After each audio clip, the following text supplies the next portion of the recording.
país. Vamos a ver cuánto desempleo puede generarse a partir de las leyes sobre el salario mínimo, ¿verdad? Verá cuáles son los indicadores del mercado laboral de Honduras. Vamos a ver unos cuantos, no todos. Vamos a aprender a calcular un par de indicadores, así como veíamos nosotros en temas de la producción, ¿no? ¿Cómo se mide la producción total de un país? Pues a través de indicadores macroeconómicos, ¿no? Como el Producto Interno Bruto, como el Producto Nacional Bruto. Pues en el mercado laboral también hay indicadores que nos permiten medir qué pasa en el mercado laboral, ¿verdad? Puntualmente temas de desempleo, ¿no? Que le importan mucho a una economía, a un gobierno, a los tomadores de decisiones. Entonces necesitamos datos reales, cifras reales que vengan de una medición concreta, ¿no? Y que nos generan esos indicadores. Entonces también había indicadores del costo de vida en el segundo tema que vimos, que era puntualmente el IPC, ¿verdad? Y detrás de ese IPC estaba la inflación. Todos esos son indicadores macroeconómicos que nos permiten tomar decisiones, ver la salud que tiene una economía en su conjunto. También el mercado laboral se analiza desde lo macroeconómico porque es una situación que nos afecta a todos, ¿verdad? Un país que tiene altos niveles de desempleo, evidentemente hay causas, ¿verdad? Y eso puede generar otras repercusiones. Entonces vamos a tratar de ir viendo en general esos indicadores y cómo se miden. Y veremos la relación que hay entre inflación y desempleo, ¿no? Bueno, fíjese, ¿por qué es importante estudiar el mercado laboral, analizar el mercado laboral desde lo macro? Desde lo macro, ¿no? Cómo nos afecta en conjunto. Porque una situación que nos puede personalmente, no individualmente, puede ser una situación perturbadora, una condición de desempleo, ¿verdad? Cuando una persona pierde su empleo, eso puede generar algunos efectos, incluso hasta psicológicos, ¿no? Efectos económicos, evidentemente, más si hay responsabilidades, ¿verdad? Como por ejemplo la manutención de una familia. Y la pregunta aquí es, ¿cuánto puede durar una persona, un agente económico, en una situación de desempleo? Cuando ha perdido su empleo. ¿Cuánto dura, o cuánto tarda en ubicarse dentro de un puesto de trabajo? Que son cositas que vamos a ir viendo más adelante. Muchas personas confían en que los ingresos generados por el fruto de su trabajo les pueden servir para mantener un estándar de vida, ¿verdad? Aceptable para sí y para toda su familia. Evidentemente también, como nosotros hemos ido tocando temas de bienestar de la sociedad, decíamos, un país que produce más, a su vez su sociedad vive en mejores condiciones de vida. Hablamos del costo de vida y lo calculamos, ¿verdad? El costo de vida es mayor a medida que incrementan los precios, decíamos, y eso reduce el poder adquisitivo de los hondureños. Pero resulta que también los ingresos de los hondureños le permiten mantener un determinado nivel de vida o estándar de vida. Y esos ingresos en su mayoría vienen de ejercer alguna actividad productiva, por ejemplo, del empleo. De una economía que en general tiene altos índices de empleo, ¿verdad? Oportunidades de empleo para su población, evidentemente eso se va a ver reflejado en sus altos estándares de vida. Ahora, cuando una persona, una población pierde su trabajo, hay menos puestos de trabajo, menos oportunidades laborales, entonces eso impacta, ¿verdad?, directamente los estándares de vida, reduce el estándar de vida de las personas y genera otras condiciones también adversas, ¿no? Una incertidumbre para el futuro, ¿verdad? Incluso aspectos, decía, psicológicos. ¿Qué pasa cuando una persona pierde su empleo? Pues hasta psicológicamente se siente mal, se deprimen algunos, ¿no? ¿Qué va a pasar conmigo? ¿Qué voy a hacer? Tengo deudas, tengo compromiso. Nosotros lo vamos a ver nada más desde el aspecto macro, no nos vamos a meter a temas de psicológicos, pero evidentemente es parte de. ¿Qué pasa entonces? Bueno, un Estado, un gobierno está obligado a garantizar el derecho al trabajo, el acceso al trabajo, y más allá de eso, a condiciones estables, ¿verdad? De estabilidad laboral, condiciones óptimas, ideales para desarrollar una actividad productiva. Y eso está plasmado desde la constitución, ¿no?, de un país.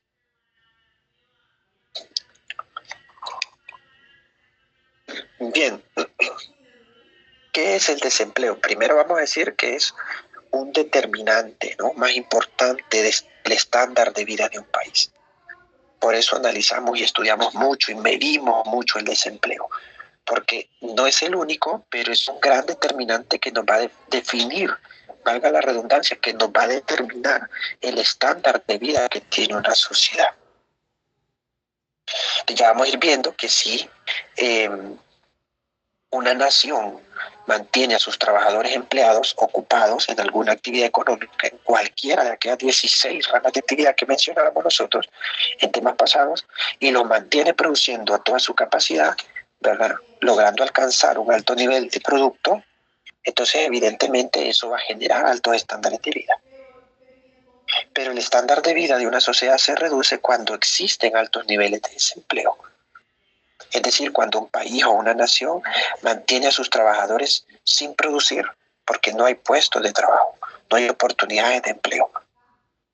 ¿Y por qué no hay oportunidades de empleo? Porque no puede haber acceso al trabajo, a puestos de trabajo. Bueno, hay muchas razones también, ¿no?, que tienen que ver unas con otras.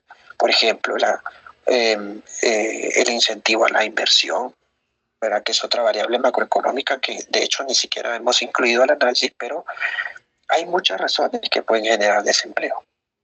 Aquí lo que estamos viendo nosotros es que el desempleo puede determinar en gran medida el estándar de vida de una sociedad. Imagínese usted que la mayoría de pobladores, de hondureños, no tuviesen acceso a un empleo. Están desempleados. Como sucedió allá en la gran crisis de 1929, ¿no?, en Estados Unidos. La Gran Depresión, no había empleo. Había una depresión económica total, ¿no?, generalizada, que eso evidentemente impactó en el resto del mundo también.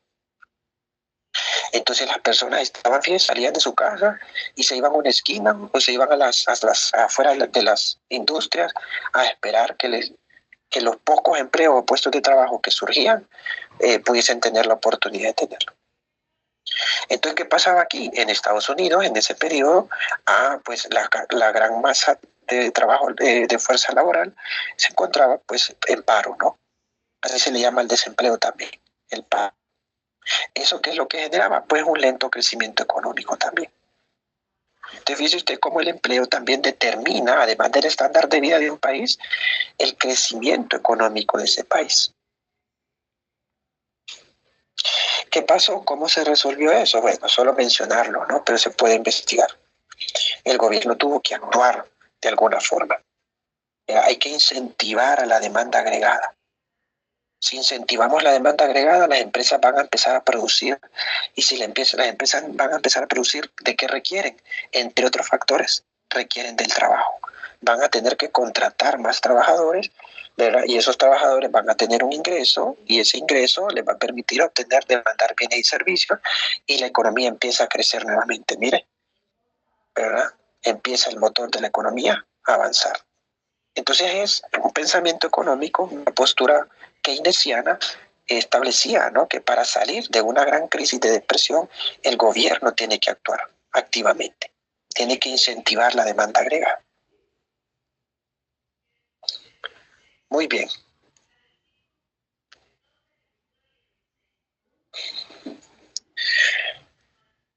Bueno, también el desempleo podemos mencionar que es una variable macroeconómica, un problema interno de cada país que se relaciona directamente con el crecimiento de la actividad económica. Es decir, cuando hay mucho desempleo, la actividad económica está reducida. Cuando hay poco desempleo, o en otras palabras, cuando hay mucho empleo, entonces la actividad económica crece. El país va creciendo a una tasa considerable. También el desempleo se relaciona con la calidad de vida de las personas, decíamos, ¿no?, dado su estándar de vida. ¿Cómo se mide el desempleo en un país? Solo no obstante aquí. Bueno, estos son temas más metodológicos, pero en general, fíjese, en un país, ¿verdad?, se mide, en todos los países se mide de manera muy similar para que podamos ser comparables, ¿verdad?, el desempleo en Honduras con el desempleo en México. Entonces hay que seguir una metodología parecida, igual que adoptan los países de un organismo multilateral. em, por ejemplo, de la Organización Internacional del Trabajo, ¿no? La OIT. Entonces, ¿qué hace cada país internamente? Crea lo que se llaman las encuestas. Encuestas que tienen un conjunto de preguntas orientadas a medir temas de desempleo. Y esas encuestas se le aplican a los hogares en todo el país. Entonces, pues, la encuesta clasifica a las personas y a las familias según su edad y su actividad económica. Entonces viene el Instituto Nacional de Estadística, fíjese, del país, en caso nuestro de Honduras, y aplica trimestralmente, ¿verdad?, esa encuesta. Tiene que ir a todos o a una muestra representativa de los hogares de Honduras y sentarse cada encuestador con el jefe de hogar. Y de esa forma se mide cierta información relacionada al mercado laboral, ¿verdad?, como el desempleo y otras condiciones que vamos a ver más adelante. ¿Qué es lo que genera esa encuesta una vez que se aplica a muchos, cientos de miles de hogares? Bueno, nos genera indicadores del mercado laboral. Hay uno que se llama la tasa de desempleo. Nos permite medir la situación de desempleo. Es un indicador del estado de salud de una economía. Vamos a verlo después cómo se calcula la tasa de desempleo. Es un porcentaje, recordemos, ya hemos dicho, una tasa siempre es un porcentaje, ¿no? Es un porcentaje de la fuerza laboral que nos muestra aquella parte de la fuerza de trabajo que no tiene un empleo. Y esto es lo importante y está aquí marcado. Fíjense, yo lo remarco más. Esa tasa de desempleo nos muestra una situación de desempleo. Es decir, qué porcentaje de personas se encuentran desempleadas. Esperamos nosotros que el porcentaje de personas desempleadas sea cada vez menor. Fíjese, vamos a comparar cifras más adelante. Pero algo muy importante aquí, esas personas desempleadas, ese porcentaje de personas desempleadas, tiene una condición importante que hay que tenerla siempre en cuenta. Andan en búsqueda de empleo. Eso es una clave importante para entender el tema de desempleo. Fíjese, el desempleo es una condición en la cual una persona no puede, o una población no puede ubicarse en un puesto de trabajo, pero anda en búsqueda de ese puesto de trabajo. Ahora, si hay una persona, un grupo de personas que no pueden ubicarse en un puesto de trabajo, pero que tampoco lo andan buscando, no corresponde a desempleo. Es otra condición que más adelante vamos a ver. Entonces, de esa forma, el INE, el Instituto Nacional de Estadística, mide y pone a disponibilidad un montón de cifras y datos sobre el mercado laboral. Bien. Bueno, el desempleo se analiza desde dos aspectos, digámoslos, temporales, ¿no? Desde el corto y el largo plazo. Vamos a analizar nosotros aquí el desempleo o la desocupación en el corto plazo. Cuando analizamos el desempleo en el corto plazo, vamos a darnos cuenta que toda economía se enfrenta a lo que se llama una tasa natural de desempleo. ¿Qué es lo que tenemos por aquí? ¿Qué es esa tasa natural de desempleo? Pues es una cantidad de desempleo o de paro que normalmente surge y se presenta en una economía. Es decir, todas las economías del mundo tienen una tasa natural de desempleo. Cierto nivel, ¿verdad?, de desempleo que es natural. Se llama un desempleo friccional. Ese desempleo friccional es aquella situación en la que las personas cambian de un puesto de trabajo a otro. Entonces una persona, por ejemplo, que laboraba en un banco y que le ofrecieron, ¿verdad?, trabajar en otro banco con un salario mejor, entonces renuncia a un puesto de trabajo y hay un tiempo, un lapso de tiempo corto, ¿no?, que le lleva a migrar de un puesto a otro. Es lo que conocemos como el desempleo friccional. ¿Qué pasa? En el mercado laboral las personas están constantemente cambiando de puestos de trabajo.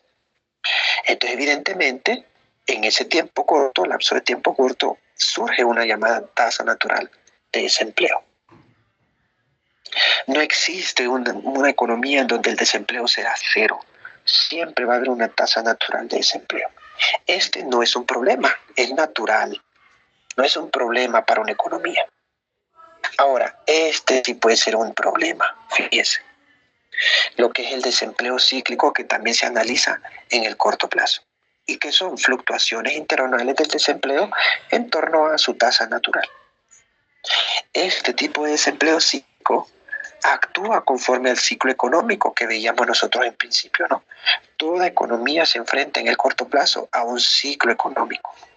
¿Cuál era ese ciclo económico? Bueno, lapsos de ese ciclo en donde hay un crecimiento de la actividad económica, una expansión de la actividad económica hasta un punto, un auge, ¿no? Y entonces el ciclo empieza a caer. Entonces los principales indicadores macroeconómicos empiezan a disminuir. Y entonces llega a un punto, digámoslo así, a un punto eh, más inferior y el ciclo empieza a crecer de nuevo. Pero son los llamados expansiones y recesiones económicas. Entonces, el desempleo cíclico actúa conforme a los ciclos económicos del corto plazo. Entonces, cuando hablamos del corto plazo, hacemos referencia en términos del tiempo a 3, 4 o hasta 5 años. Vaya, a largo plazo corresponde a 5 años hacia arriba. Entonces, en el corto plazo, pues también las economías se enfrentan a un desempleo cíclico. Cuando hay una expansión económica, entonces el desempleo es menor, porque las empresas están produciendo y demandan fuerza de trabajo, contratan trabajadores y el desempleo es menor. Pero cuando el ciclo empieza a disminuir, cuando hay una recesión económica, entonces también los indicadores del mercado laboral, como la tasa de desempleo, empiezan a aumentar. Hay menos puestos de trabajo, porque hay menor producción y por lo tanto las empresas contratan menos trabajadores. ¿Cómo medimos el desempleo? Bueno, como yo mencionaba, cada país tiene su propia institución, cada gobierno, que está orientada, ¿no? Que su objetivo es, entre otras cosas, proponer, medir, ¿verdad? Y publicar, hacer de público conocimiento las cifras del mercado laboral. Para el caso de Honduras es el Instituto Nacional de Estadística, que entre otras cosas mide problemas del mercado laboral. Ahora fíjese, ¿cómo lo mide? Decíamos, recordar, a través de una encuesta. ¿Cómo se llama esa encuesta? Puntualmente se llama la encuesta permanente de hogares. En esa encuesta de hogares se miden otras cosas, además del tema del mercado laboral. También se miden temas de pobreza, ¿verdad? Cuando usted escucha las noticias y a los expertos hablando sobre pobreza, pues se apoyan de esas cifras que son las oficiales. ¿De dónde vienen esas cifras? De una medición a través de boletas, de encuestas a los hogares en todo el país. Bien, entonces esa encuesta de la población económicamente activa, fíjense, estamos ya incluyendo al análisis un término muy importante, la PEA, la población económicamente activa, que más adelante vamos a definir. En esa encuesta, entonces, fíjense, se consideran a las personas adultas en Honduras las que tienen 15 años o más. Este punto es importante porque más adelante vamos a ver cómo se estructura el mercado laboral, o ya ahorita en la próxima filmina, y nos vamos a dar cuenta que es importante también el valor, ¿no?, de la edad de las personas adultas. ¿Por qué? Porque estamos analizando entonces el mercado laboral, quiénes laboran. Un niño de 2 años no puede laborar, no es parte del mercado laboral, pero ya una persona de 15 años, según el criterio, ¿no?, de cada país, entonces formará parte, ¿no?, de la población económicamente activa. Y aquí está lo que yo quería mostrarles, lo que mencioné hace poco, ¿no? Cómo se estructura el mercado laboral de un país en general. Vamos a ir ampliando aquí para que se vea mejor. Fíjense, vamos a partir de lo que se llama la población en edad de trabajar, que también la vamos a definir más adelante. ¿Qué podemos decir en general de esto? La población en edad de trabajar es aquel conjunto de personas que tienen cierta edad en las que ya están, ¿verdad?, a esa edad listas para trabajar, que están a toda la capacidad para. Entonces decíamos, un niño que tiene 3 años no es parte de la población en edad de trabajar de un país, sino según el criterio del INE, esa población en edad de trabajar es de 15 años hacia arriba. Claro que hay algunos elementos legales ahí, ¿verdad? Que consideran a niños que pueden, personas que pueden trabajar menores de 15 años, 14 años, por ejemplo, ¿verdad? De 14, 15 años, con ciertos permisos de los padres y la Secretaría de Trabajo. Eso no importa aquí. Pero para medir cifras del mercado laboral, primero consideremos cuál es aquel grupo poblacional que está en edad de trabajar, de 15 años hacia arriba. De usted y yo estamos en edad de trabajar. Más allá de la edad de trabajar, estamos en quizás otras condiciones que vamos a ver ahorita más adelante. Sus papás, que ya son mayores de 15 años, ¿no? Usted y yo somos personas que caemos dentro, fíjese, de la población en edad de trabajar. O población adulta también se le llama, edad adulta. Ya decíamos, ¿no? Niños pequeños menores de esas edades quedan fuera del mercado laboral. Ya no son parte de la población en edad de trabajar. Ok, esa PET, población en edad de trabajar, se desglosa en dos tipos de poblaciones, fíjense. En la población económicamente activa. Vea, la población económicamente activa corresponde a aquellas personas que pueden estar en dos condiciones. O ocupadas, ¿verdad? O también llamadas empleadas, o desocupadas, o desempleadas. Económicamente activa. Entonces, estas personas económicamente activas están ejerciendo alguna actividad laboral o no ejerciendo alguna actividad laboral, pero en búsqueda de algo, de un trabajo. A su vez, la PET, fíjese, corresponde a la población económicamente inactiva. Esa población económicamente activa, fíjese, puede subdividirse, según esta estructura, en aquel grupo poblacional de personas que están desalentadas. Fíjese, población económicamente inactiva en el mercado laboral. Es decir, que ya no están laborando y tampoco están buscando un empleo. ¿Por qué? Porque si estuvieran laborando, vamos a decir que estuvieran ocupados. Y si están ocupados, son parte de la PEA. Pero si no están laborando, pero andan en búsqueda de un empleo, vamos a decir que son desocupados.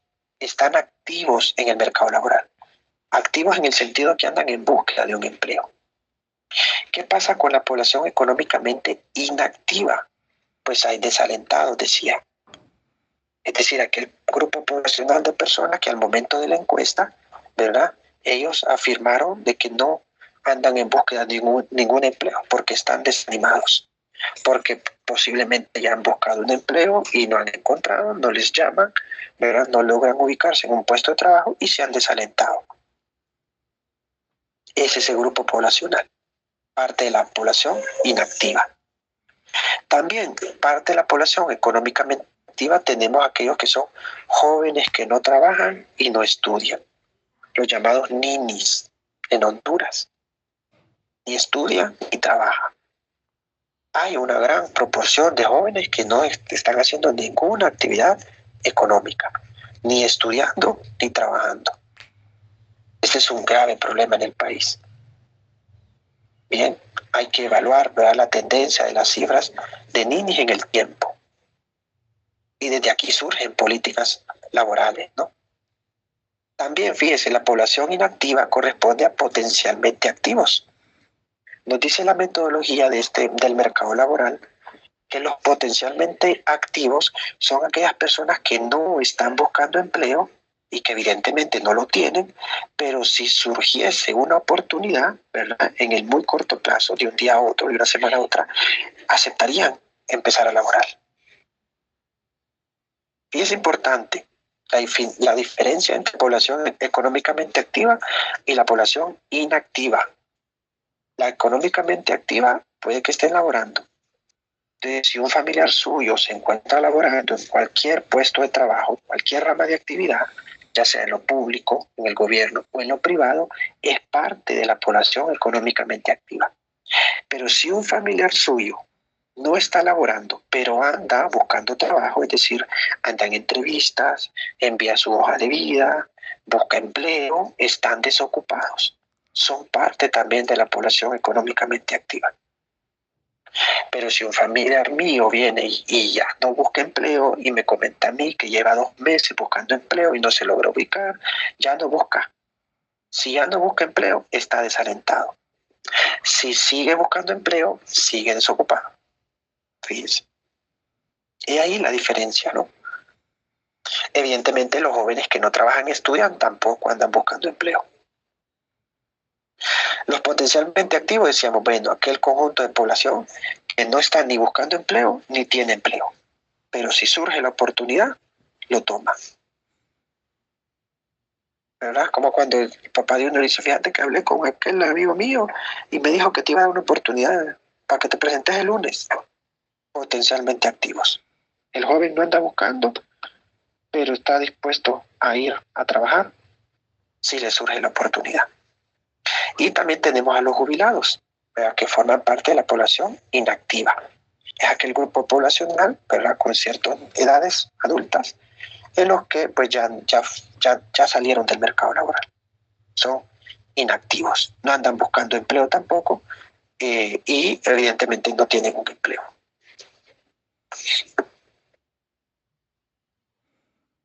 Pero claro, corresponde a aquella población que evidentemente está jubilada, ¿no? Porque fíjese qué interesante esto, que puede ser bien complejo también, ¿no? Si nos metemos a profundidad. Imagínense un profesor de educación media que se jubiló, trabajó 35 o 30 años en la educación y ya está jubilado y recibe una pensión. Pero este es profesor, emprende un negocio y él trabaja para ese negocio. ¿A dónde debería caer? Él todavía sigue como parte de la población económicamente activa, ¿verdad? Porque está haciendo alguna actividad económica. Ahora, un señor, un profesor, una profesora, alguien, cualquier persona que ya se jubiló de sus años de servicio y ya se queda disfrutando su retiro en su casa, viajando por el mundo, entonces forma parte de la población económicamente inactiva. Y tenemos a los estudiantes, ¿verdad? Que los estudiantes, dada la situación de que se encuentran preparándose para formar parte de este mercado laboral en el futuro cercano, entonces se consideran como una población inactiva. En el caso puntual en el que se estén dedicando la totalidad de su tiempo a los estudios, ¿no? Entonces, si ya es una estudiante a medio tiempo y que tienes un puesto de trabajo, pues ya cae dentro de otra medida de ocupados. Muy bien, estoy tratando de explicarlo de manera sencilla. Ver aquí, fíjese, en cuanto a los ocupados, son parte de la PEA. Recordemos, los ocupados son empleados, aquella población que tiene un puesto de trabajo. Los ocupados de dos tipos, ocupados plenos y subempleados. En el primer caso, los ocupados plenos corresponden a aquellas personas que dijeron, ¿verdad?, al momento de la entrevista, de la encuesta, que se encuentran laborando, por ejemplo, 8 horas al día, ¿no? Las 40 horas semanales. Por ejemplo, un muchacho que es cajero en un banco es parte de los ocupados plenos. Un profesor que trabaja sus 8 horas diarias en una escuela es parte de los ocupados plenos. Un empresario, ¿verdad?, o un emprendedor que tiene su negocio y que dedica varias horas a su trabajo, a su negocio, es parte de los ocupados plenos. Pero también los ocupados pueden ser subempleados, fíjense. Y aquí donde surge una situación problemática. Fíjense. Las personas ocupadas pueden estar, subocupadas pueden estar en dos situaciones. Primero, subempleadas, subocupadas por insuficiencia de tiempo. Es el llamado subempleo visible. ¿Qué significa eso de subempleo visible o por insuficiencia de tiempo? Es aquella población, ¿verdad?, de personas que sí están ocupadas, ¿verdad?, pero no laboran las 40 horas semanales, laboran menos de esas 40 horas semanales. Antes nosotros hablamos del trabajo por hora. Aquella parte de la población que tenía un empleo, es decir, estaba ocupada, pero trabajaba menos de las 40 horas semanales. Por ejemplo, trabajaba 30 horas semanales, suponiendo por día 8 horas diarias, pero estas personas subocupadas por insuficiencia de tiempo solo podían trabajar 4 horas. Es decir, les ofrecían un puesto de trabajo y lo aceptaban, pero era un puesto de trabajo en el que solo laboraban menos de esas 8 horas al día o menos de las 40 horas semanales. Es un subempleo visible, llamado por insuficiencia de tiempo. Entonces, ellas dicen que quieren y tienen tiempo para trabajar más, pero es lo único que obtuvieron, ¿no? Entonces viene un muchacho que te entrevistan en la vivienda y usted está laborando actualmente, sí. Entonces, mire, está ocupado. ¿Cuántas horas labora usted a la semana? 20, le dice. 20 horas. Ah, bueno, su empleado, fíjese, ya no ha ocupado pleno, porque labora menos de las 40 semanales. Su empleado. ¿Y usted tiene más tiempo disponible para trabajar más de las 20 horas a la semana? Sí, quisiera trabajar más horas. Entonces, es un subocupado visible, subempleo visible. Y tenemos el otro tipo de subempleo que es invisible. Estos son aquellas personas subempleadas por insuficiencia de ingresos, ya no de tiempo, sino de ingresos. ¿Qué tipo de población es esta en el mercado laboral? Pues aquella fuerza de trabajo que sí está ocupada, ¿verdad? Que sí trabaja las 40 horas semanales, pero que sus ingresos, sus salarios son inferiores al salario mínimo. Supóngase usted entonces una persona que trabaja en una, por ejemplo, en una tienda de ropas americana, ¿verdad? Ropa clasificada, y trabaja, por ejemplo, 9 horas al día, bien, supera las 40 horas semanales, pero su salario es inferior al salario mínimo. Qué sé yo, recibe solo 5.000 empiras al mes. Es una persona ocupada y a su vez es subempleada invisible por insuficiencia de ingresos. De esta forma, en general, se estructura el mercado laboral. Entonces, lo importante aquí y la encuesta que se está aplicando nos va determinando dónde cae cada caso, ¿no? Algunos conceptos, fíjense. La población en edad de trabajar, bueno, decíamos el conjunto de personas mayores de 15 años, ya este es criterio propio de cada país. Hay algunos países que establecen de 10 años o más. Hay otros países que establecen de 12 años o más. En el caso de Honduras, el conjunto de personas que tienen 15 años o más son parte de la población en edad de trabajar o en edad activa. De la población en edad de trabajar surge la fuerza laboral o la población económicamente activa. Recordando aquí, de la PET surge la PEA, población económicamente activa, que son, dice, todas las personas mayores de 15 años que manifiestan tener algún empleo, es decir, estar ocupadas, o bien no tenerlo, pero andar en búsqueda activa de un puesto de trabajo, es decir, los desocupados. Ya recordemos, y enfatizo aquí porque es lo importante, si hay una persona que se queda en su casa y que está en edad de trabajar, por ejemplo, tiene 25 años y está en su casa y no busca empleo, no es desocupada, es parte de la población económicamente inactiva para ese momento. Si al siguiente mes o al siguiente año empieza a buscar trabajo, entonces a la siguiente encuesta que vuelvan a encuestar ese hogar, esa persona que antes no buscaba empleo y ahora lo está buscando, forma parte de la población económicamente activa, puntualmente los desocupados. De esto, fíjense, en la población económicamente activa surge la llamada tasa de participación laboral. Es un indicador del porcentaje de la población en edad de trabajar de un país que está participando activamente en el mercado. Y participando activamente en el mercado significa ya sea trabajando, como en la imagen que ve usted, o en búsqueda de un trabajo. Y aquí tenemos la primera fórmula, fíjense, para que usted vaya anotando, haciendo sus apuntes. La población económicamente activa es igual a que al total de la población ocupada más el total de población desocupada.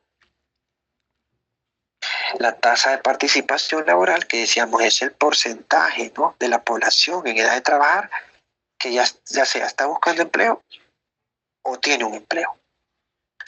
¿Cómo vamos a calcular la tasa de participación laboral? Fíjese el total de la PEA, ¿verdad? Ya sabe usted que la PEA incluye ocupados más desocupados. Entre el total de la PET, población en edad de trabajar, por 100. Esto nos va a dar el qué? Un porcentaje, ¿verdad? Un porcentaje.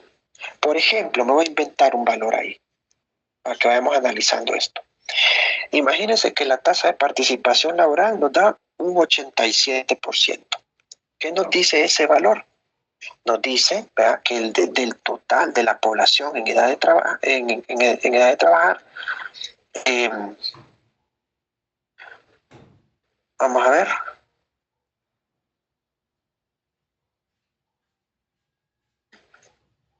el 80, ahí está, del total de la población en edad de trabajar, el 87% está participando activamente en algo. Otra vez, del total de la población en edad de trabajar, un 87% se encuentra en alguna actividad laboral, es decir, laborando o en búsqueda de un empleo. Ahora, ¿qué pasa si esto fuese, por ejemplo, en el peor de los casos, un 17%? Ahí no se está aprovechando la fuerza de trabajo en ese país. No se está aprovechando al máximo. ¿Por qué? ¿Qué nos dice este valor? Bueno, nos dice que del total de la población en edad de trabajar, apenas el 17% se encuentra, ¿verdad?, en alguna actividad económica, ya sea empleada o en búsqueda de un empleo. Es un valor muy reducido. Ya vamos a ver el dato nuestro, ¿no?, para el caso de Honduras. Pero ¿qué pasa aquí? Bueno, los gobiernos, los países buscan que su tasa de participación sea alta, ¿no? Es decir, voy a volver a... Es decir, que la gente no se vaya aquí, mire, a la población económicamente inactiva. ¿Por qué? Porque necesitamos más bien entonces, ¿verdad?, que esos potencialmente activos busquen empleo activamente, ¿no? O que se ubiquen en un puesto de trabajo. Entonces, cuando la población económicamente activa es menor que la población económicamente inactiva, hay problemas en el mercado laboral. Imagínense que la cantidad de jóvenes ninis empieza a aumentar. No quieren estudiar ni quieren trabajar. Eso limita la capacidad productiva de un país y decíamos entonces que el mercado laboral es importante porque va a determinar en gran medida el estándar de vida de una sociedad. Ok, entonces teníamos esa tasa de participación, ¿no? Recordar entonces, la tasa de participación laboral nos da un porcentaje de la población en a trabajar que está activamente en alguna actividad, ¿no? Ya sea laborando o buscando un empleo. Ok,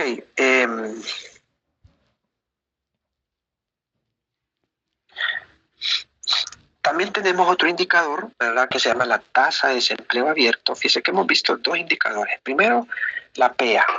Es simplemente una suma de ocupados más desocupados. Acabamos de ver la tasa de participación, que más adelante vamos a hacer un ejercicio. Y tenemos el tercer indicador, que es la tasa de desempleo abierto. ¿Qué es la tasa de desempleo abierto? Como un cociente, ¿no? ¿Entre qué? Entre el total de desocupados y el total de la PEA. Es un porcentaje también, si es una tasa, ¿no?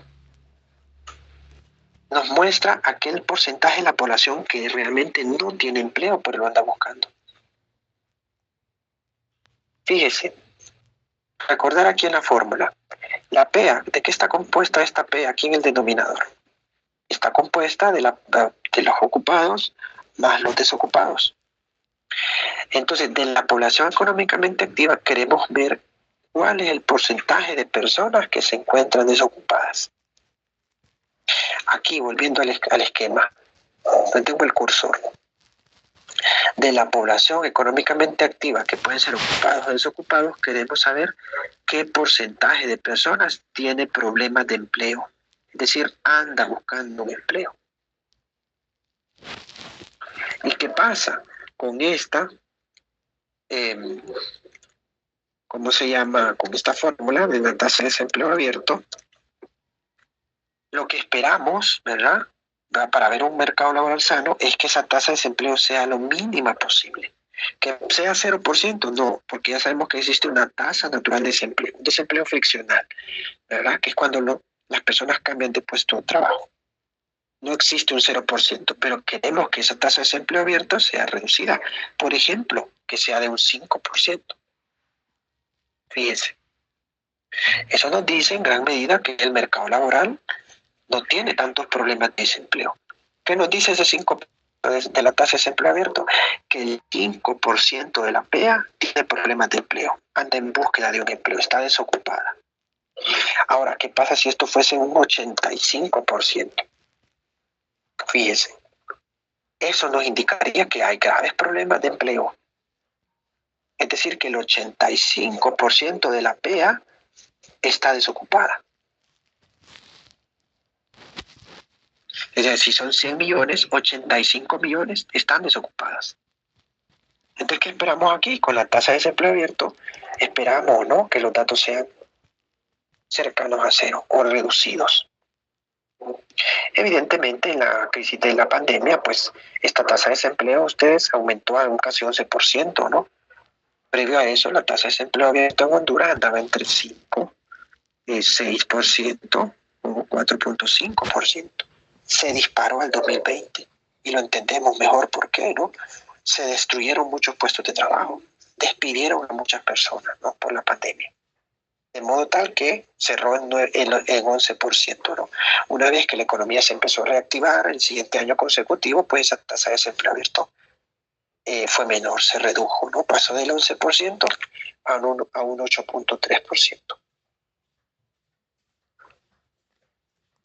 Bueno, por el tiempo, les voy a dejar a ustedes que vayan leyendo esto, ¿no? Pero es parte de la estructura, ¿verdad? Personas ocupadas o empleadas. Antes se utilizaba el término empleada, ahora se utiliza el término ocupada. ¿Quiénes son? Corresponden a aquellos trabajadores que pueden estar asalariados. Una persona que trabaja en una institución pública es un asalariado. Una persona que trabaja en un banco es asalariado.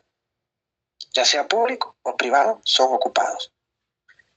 O una persona que recibe un salario por su negocio, trabaja en su propio negocio, también es un ocupado.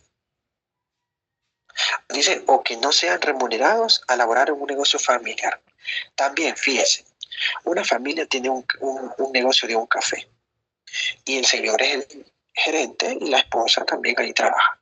Están ocupados. Pero resulta que su hijo, que tiene 18 años, oiga, 18 años es mayor de 15, es decir, es población en edad de trabajo. Ese hijo de 18 años ayuda en el negocio familiar, pero sus papás no le pagan por esa actividad económica, porque es un negocio familiar y hay que echarlo a andar. Entonces, en la medición, ese muchacho que trabaja, aunque no tenga una remuneración salarial, es parte de los ocupados. Pueden trabajar a medio tiempo, tiempo completo. Ahora, ¿quiénes son los desocupados? O antes llamados los desempleados. Aquellas personas, ¿verdad?, que no obtuvieron un empleo, que no están empleadas al momento de la encuesta, pero que dijeron también que estaban dispuestas a buscar un trabajo e intentaron buscarlo. Son personas desocupadas. Viene el INE, fíjense, viene el encuestador del INE y en la primera vivienda o en el primer hogar, usted pregunta, ¿quién es el jefe de hogar? Entonces es el papá, no el señor. Entonces las preguntas van dirigidas al señor. ¿Cuántas personas viven aquí? ¿Cuáles son, entre tantas cosas que preguntan, ¿no? Entonces le preguntan al señor, ¿y usted actualmente labora? No, le dice. La siguiente pregunta hay que determinar si es desocupado o parte de la población económicamente inactiva. Y le dice, don Raúl, ¿y usted hace cuánto no labora?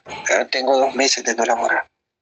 Y durante la última semana, don Raúl, ¿usted estuvo buscando empleo? Sí, he ido a buscar empleo. Entonces él formará parte de la estadística de los desocupados. Si el señor le hubiese dicho que él no tiene empleo, pero tampoco lo busca, entonces ya no es un desocupado. Generalmente se toma el término de referencia de una semana atrás. Antes era el último mes, ¿no? Ahora es la última semana.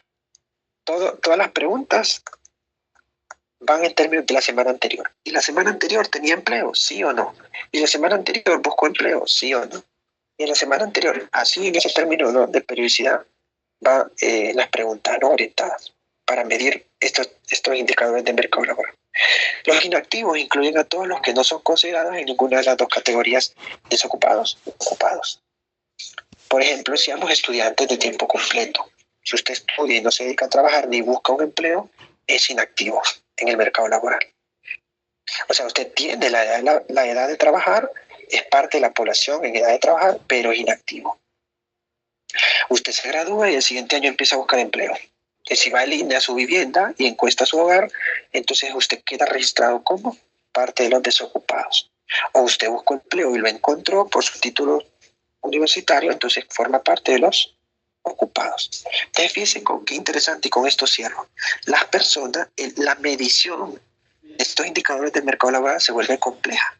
¿Por qué? Porque las personas están moviéndose de un punto a otro. Aquí, miren, y con esto cierro para que mañana sigamos.